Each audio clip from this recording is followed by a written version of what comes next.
Bien, technique suivante, la technique de l'upsell. Alors, ça paraît un peu barbare comme ça, mais au fait, l'upsell, c'est une technique qui est simple et efficace. Une fois que vous l'aurez comprise, sa mise en œuvre vous semblera triviale et elle permet vraiment facilement d'augmenter vos ventes. Ça, c'est vraiment de la technique pure et dure. Petit exemple d'une situation d'upsell. On va prendre l'achat d'un repas dans un fast-food. Alors, un fast-food, vous savez, avec un grand M doré, qui fonctionne assez bien. Il y a eu un film d'ailleurs là-dessus par rapport à l'obésité, mais c'est vraiment ce principe-là qu'on va appliquer. Hein. Donc, repas dans un fast-food. Bonjour, que puis-je vous servir aujourd'hui? Bonjour madame, j'aimerais un menu bacon burger medium avec un coca. Merci. Volontiers. Mais pour 2 € de plus, est-ce que vous voulez le menu double burger avec un grand coca? Ah oui, volontiers.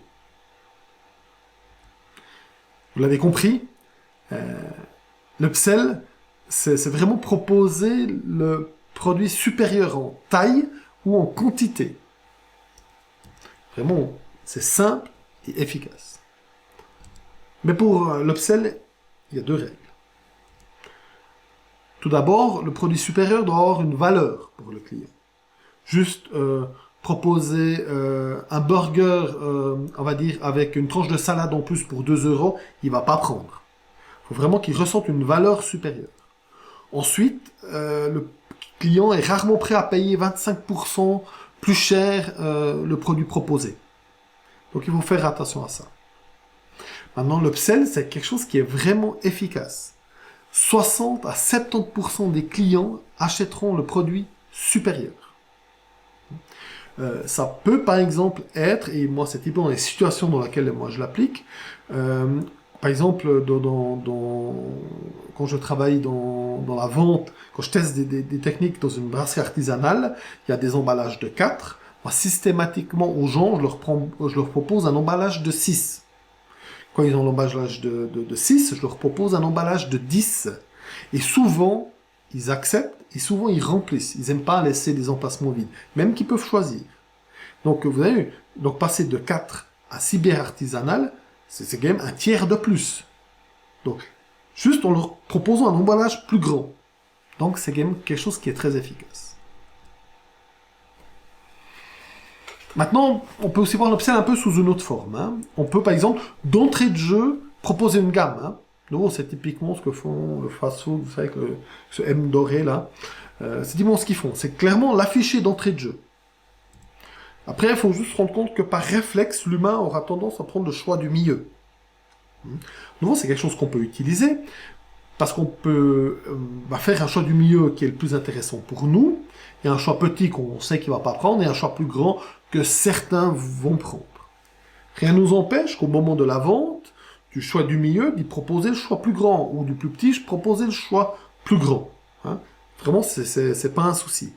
S'il est déjà sous le choix plus grand et puis qu'on n'a pas autre chose à y proposer, vous verrez la technique suivante, on peut proposer un autre produit à côté qui va avec. Et ça, c'est la prochaine technique, ça. Je ne veux pas trop spoiler.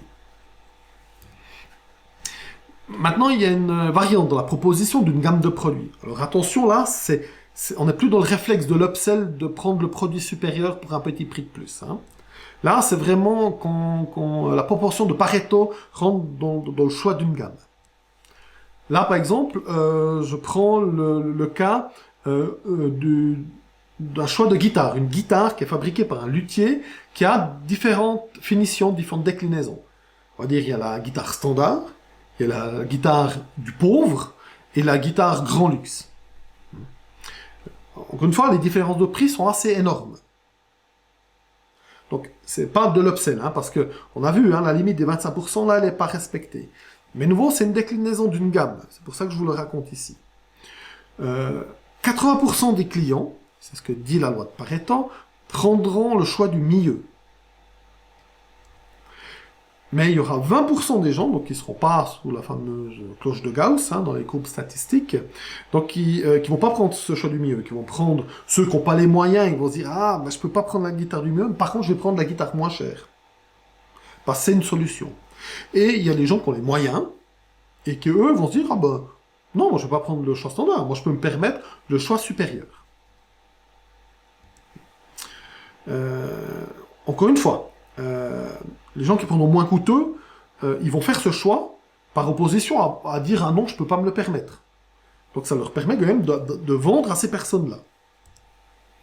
Et ensuite, pour les personnes qui ont les moyens supérieurs, bon, ils pourraient acheter la guitare standard, mais nous, ça leur permet de vendre un produit, on va dire, plus onéreux, sur lequel on a probablement plus de marge. Donc on permet d'augmenter notre chiffre d'affaires et notre revenu. Attention, pour qu'une personne avec des moyens choisisse un produit supérieur, il faut qu'il y ait de la valeur pour lui, de ressentir de la valeur.